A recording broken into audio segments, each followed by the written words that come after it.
नमस्कार दोस्तों, ए कुमार क्लासेस में मैं अनुज कुमार आपका स्वागत करता हूं। संपूर्ण हिंदी के क्रम में मैं आपके लिए अगला चैप्टर लाया हूं, हिंदी वर्णमाला। हिंदी वर्णमाला में आज हम पढ़ेंगे वर्णमाला की दृष्टि में वर्णमाला के बारे में सारी एक एक चीज़ें बारीकी से पढ़ेंगे। वर्णमाला में कितने स्वर होते हैं, कितने व्यंजन होते हैं, सारा कुछ पढ़ेंगे, कुछ भी नहीं छूटेगा इसमें आज। तो आज हम देखते हैं हिंदी वर्णमाला। हिंदी वर्णमाला में वर्ण या ध्वनि जो वो कहते हैं हम, दोनों एक ही चीज़ होती हैं। भाषा की सबसे छोटी इकाई वर्ण होती है और ध्वनि। वर्ण और ध्वनि सबसे छोटी इकाई होती है ये भाषा की। अच्छा, सबसे छोटी इकाई होती कैसे होती है इसको समझते हैं। अगर हम जैसे वर्णमाला में जो वर्ड्स होते हैं उनको हम बोलते हैं तो वो ध्वनि कहते हैं, उनको ध्वनि कहलाती हैं। अगर उनको हम लिखते हैं, लेखन रूप में ले आते हैं तो वो वर्ण हो जाते हैं। ऐसे अ ई उ क की के, अगर इनका हमने बोला अभी तो ये ध्वनियाँ थीं। अगर यही इसको जैसे लिख दिया है ये, तो ये वर्ण हो जाएंगे। इसको ध्यान रख के हमें चलना है और वर्णमाला को पूरा पढ़ना है ध्यान से। अब आते हैं वर्णमाला एक दृष्टि में। वर्णमाला पे ऊपर नज़र डाल लेते हैं पहले। वर्णमाला में क्या होता है, दो होते हैं, एक तो स्वर होता है, एक व्यंजन। वर्ण क्या होता है, वर्ण जब हम वर्ण शब्द बोलते हैं तो इसमें स्वर भी शामिल होते हैं और व्यंजन भी शामिल होते हैं। इस चीज़ का आप ध्यान रखना, तभी इन दोनों को मिला के ही वर्णमाला बनती है। इन दोनों, ये स्वर और व्यंजन, इन वर्णों को मिला के, दोनों मिला के वर्ण बोलते हैं इनको। इन्हीं को मिला दिया जाता है तो एक माला बन जाती है एक क्रम से, तो वर्णमाला हो जाती है वो। अच्छा, तो आइए और आगे देखते हैं इसमें। स्वर दो प्रकार के होते हैं। कौन कौन से? ह्रस्व स्वर और दीर्घ स्वर। ह्रस्व स्वर और दीर्घ स्वर। ह्रस्व स्वर में कौन कौन से होते हैं? अ, ई, उ और रे। ह्रस्व स्वर चार होते हैं, चार। हिंदी वर्णमाला में चार ह्रस्व स्वर होते हैं, अ, ई, उ, रे। दीर्घ स्वर होते हैं सात। कौन कौन से होते हैं? बड़ा आ, बड़ी ई, बड़ा उ, ए, ओ, औ, ये होते हैं। तो उनको हम समझते हैं। अब इतना तो आप समझ ही गए होंगे कि स्वर, ह्रस्व स्वर होते हैं, दीर्घ स्वर दो होते हैं। दो प्रकार के स्वर होते हैं वर्णमाला में। ह्रस्व स्वर मतलब छोटी मात्रा वाले, दीर्घ स्वर मतलब बड़ी मात्रा वाले। इसको सिंपल ऐसे समझ सकते हैं हम। अब आ जाइए व्यंजन पे। व्यंजन भी हम देखो, व्यंजन कितने प्रकार के होते हैं, कैसे कैसे होते हैं। स्पर्शी व्यंजन होते हैं, स्पर्श बोलते हैं या स्पर्शी व्यंजन भी बोलते हैं इनको। स्पर्श व्यंजन या स्पर्शी व्यंजन भी बोल देते हैं हम इनको, ठीक है। ये कौन से होते हैं? क वर्ग से प वर्ग तक।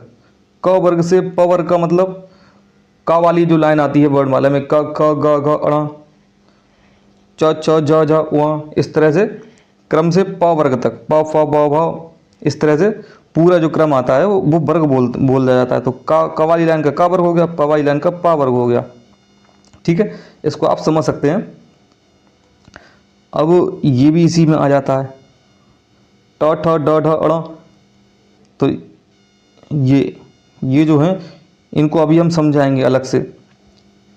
अड़ और अड़ा, इनको द्विगुण व्यंजन भी बोलते हैं, इनको उच्छिप्त व्यंजन भी बोलते हैं। इनके बारे में आपको समझाऊंगा क्रम आगे जाके। तो इनको अभी आप इतना ही समझ लें कि ये भी स्पर्शी व्यंजन में आते हैं ये दोनों। क वर्ग से प वर्ग तक स्पर्शी व्यंजन होता है और ये स्पर्शी व्यंजन। तो क वर्ग से प वर्ग तक 5 वर्ग हो गए। एक वर्ग में 5 व्यंजन होते हैं तो 25 तो ये हो गए और 2 ये जोड़ के 27 होते हैं। कुल स्पर्शी व्यंजन कितने होते हैं? 27। अब उसके बाद हम देखते हैं अंतास्त व्यंजन। अंतास्त व्यंजन कौन कौन से होते हैं? य, र, ल, व। य, र, ल, व, ये भी 4 तरह के अंतास्त व्यंजन होते हैं। इनकी संख्या कितनी होती है? 4। ऊष्म व्यंजन भी 4 होते हैं, श, स, ह। एक तो शलजम वाला सा, एक षटकोण वाला सा, एक साइकिल वाला सा और एक हा। इसको हम समझ सकते हैं। आगत व्यंजन कौन कौन से होते हैं? ज और फा।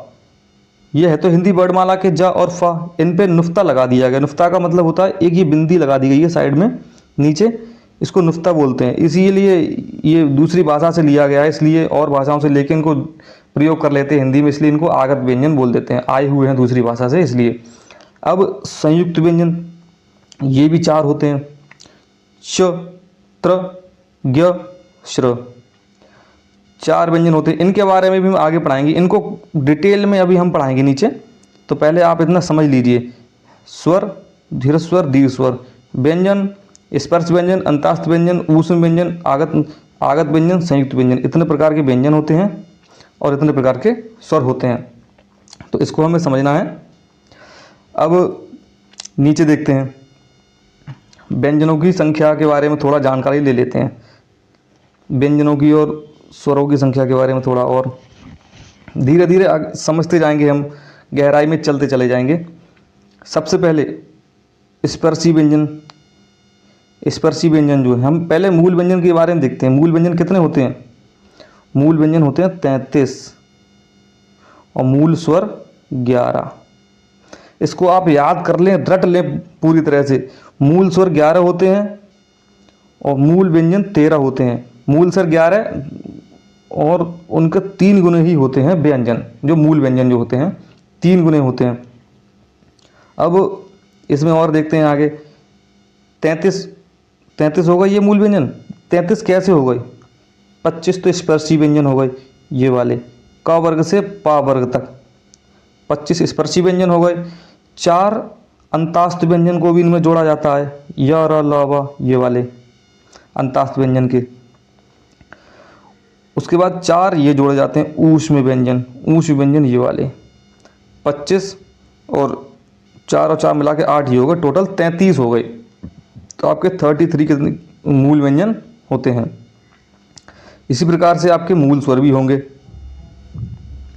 मूल स्वर कितने होते हैं? 11। इनको मूल स्वरों को थोड़ा और गहराई में चल के हम अभी आगे समझाएंगे इनको। तो अभी आप इतना समझ लीजिए कि मूल स्वर 11 होते हैं, मूल व्यंजन 33 होते हैं बस।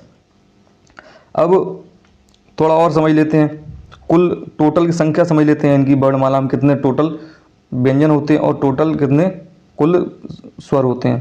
तो मूल व्यंजन 33 ये हो गए। 2 उच्छिप्त व्यंजन भी बोलते हैं, ये जो बताया था उच्छिप्त व्यंजन या द्विगुण व्यंजन भी कहते हैं, इनको ध्यान रख लेना, आगे काम आएंगे भी।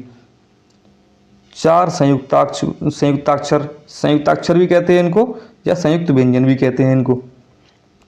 तो 33 और 6 39 हो गए। तो कुल व्यंजन कितने होते हैं वर्णमाला में? 39 व्यंजन होते हैं वर्णमाला में कुल, ये जो है 39। उसके बाद 2 अयोगवाह। अयोगवाह ये होता है, इनके बारे में हम आगे अभी आपको पढ़ाएंगे डिटेल में इसी वीडियो में। तो अयोगवाह जो होते हैं, जो ना स्वरों में गिने जाते हैं ना उनको व्यंजनों में गिना जाता है, इसलिए ना हम इनको स्वरों में जोड़ते हैं ना व्यंजनों में जोड़ते हैं। अंग और आहाई तो होते हैं अयोगवाह, लेकिन इनको वर्णमाला में स्वरों के साथ लिखा जाता है, तो इसलिए हमने वीडियो में इसको अब आज इन्हीं के साथ ही जोड़ दिया है। कुल 11 मूल स्वर हो गए, 2 अयोगवाह हो गए, तो कुल कितने हो गए स्वर? 13।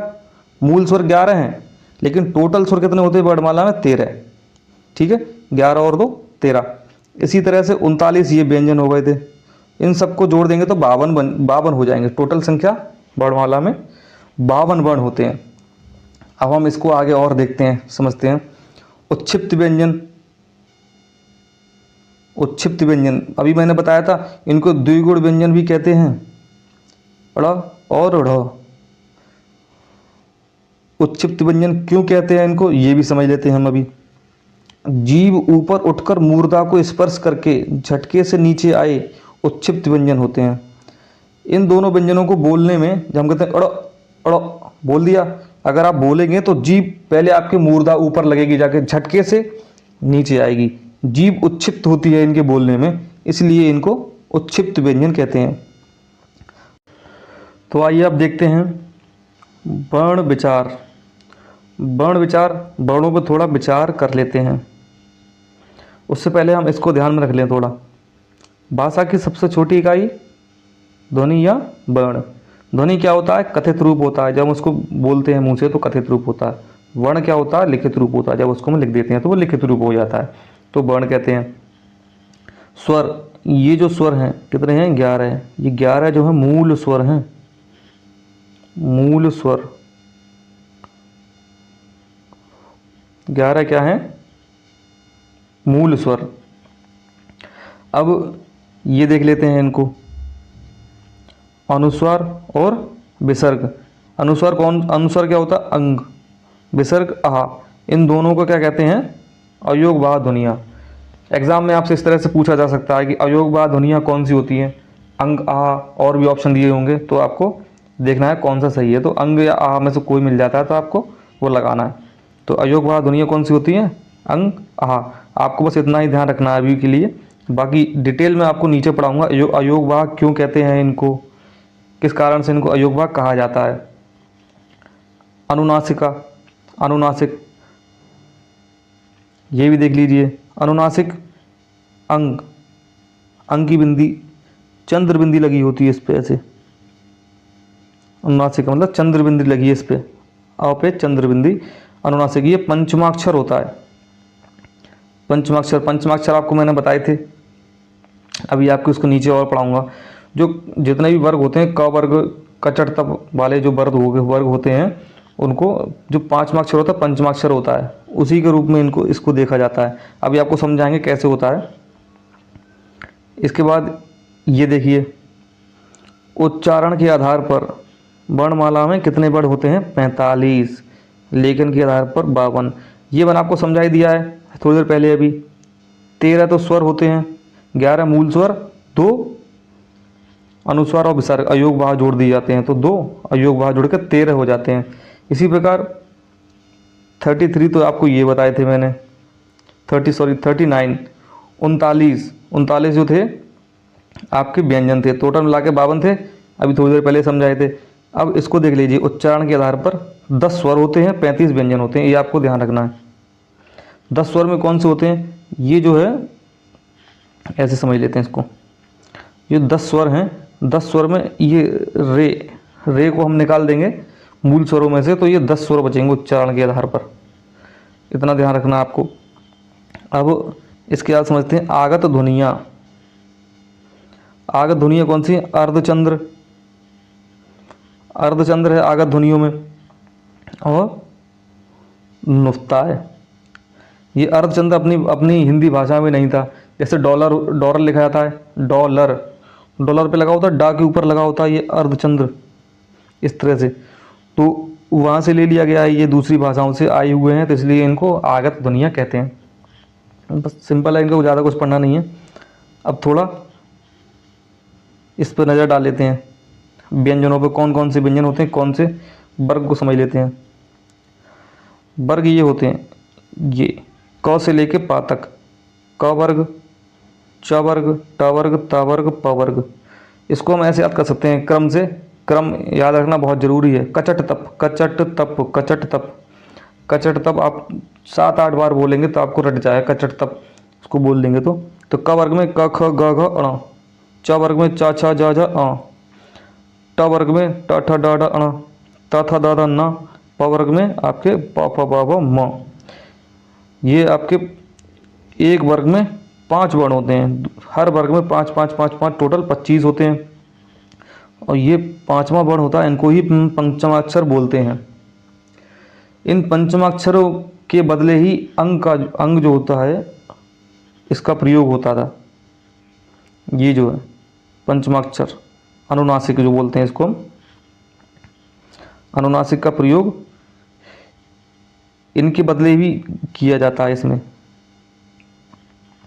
तो अब समझते हैं 5 वर्ड पंचमाक्षर समझ आएगा आपको। ज फ ये तो आगत हैं, और अड़ा अड़ा द्विगुण व्यंजन है, इनको क्षिप्त व्यंजन भी कहते हैं, ये वाले, ये जो है। अब आप नीचे देखिए, ये अंतास्त व्यंजन कौन से होते हैं, अंतास्त व्यंजन य र ल ब, ऊष्म व्यंजन श स श ह, संयुक्त व्यंजन छ त्र ज्ञ श्र। ये भी पूछा जाता है निम्न में से, पेपर में आता रहता है अक्सर ये सवाल इसमें से। कि निम्नलिखित में से कौन से संयुक्त व्यंजन नहीं है या हैं, इस तरह से पूछ लिया जाता है। तो उसमें कुछ ज़्यादा खास नहीं है, इसको बस पढ़ लेना है, ध्यान कर लेना है ये। अब ये समझते हैं, ये समझने वाली चीज़ है, इसको हम ऊपर कर लेते हैं। अयोगवाह ध्वनियाँ, अयोगवाह ध्वनियाँ कौन कौन सी हैं? अंग, आहा। अंग, आहा, इसका अपना खुद का कोई स्वरूप नहीं है, ये किसी स्वर या व्यंजन पे लगा कर ही इनको लगाया जाता है। अब जैसे अंग लगा हुआ है, देखो आ के ऊपर लगा है, आ क्या है? एक स्वर है, स्वर के साथ लगा है, आहा भी स्वर के साथ लगा है। ये खुद के, इनका खुद का कोई स्वरूप नहीं है, ये स्वर के साथ में आती हैं, व्यंजन के साथ में लगती हैं, इनका खुद का कोई वजूद नहीं है। सबसे पहली बात ये समझ लीजिए, इसीलिए ये स्वर नहीं है, स्वतंत्र है ही नहीं, क्योंकि स्वरों या व्यंजनों की सहायता से ही इनको लिखा जाता है। तो इसलिए ये स्वरों की तरह स्वतंत्र नहीं है। जैसे स्वर स्वतंत्र होते हैं, जैसे अंग, जैसे छोटा आ, छोटी ई, बड़ी ई, ये सब अपने स्वतंत्र हैं, इनका एक रूप है, लेकिन इसका कोई रूप नहीं है खुद का, इनके साथ में ही लग के ही ये सार्थक रूप बनाती है। इसलिए ये स्वरों में नहीं गिनी जाती, क्योंकि स्वरों की तरह स्वतंत्र नहीं है, इसलिए इनको स्वरों में नहीं गिना जाता है अयोग भाग को। अब व्यंजन में भी नहीं गिना जाता। क्यों नहीं गिना जाता है? क्योंकि ये स्वरों के पश्चात भी आते हैं। व्यंजन के पश्चात तो ये इनका प्रयोग होता ही है, क के बीच में विसर्ग लग जाता है, अंग की बिंदी भी लग जाती है, जैसे हंस, अंग की बिंदी लग गई, इस तरह से विसर्ग का भी प्रयोग हो जाता है स्वर व्यंजनों के पीछे।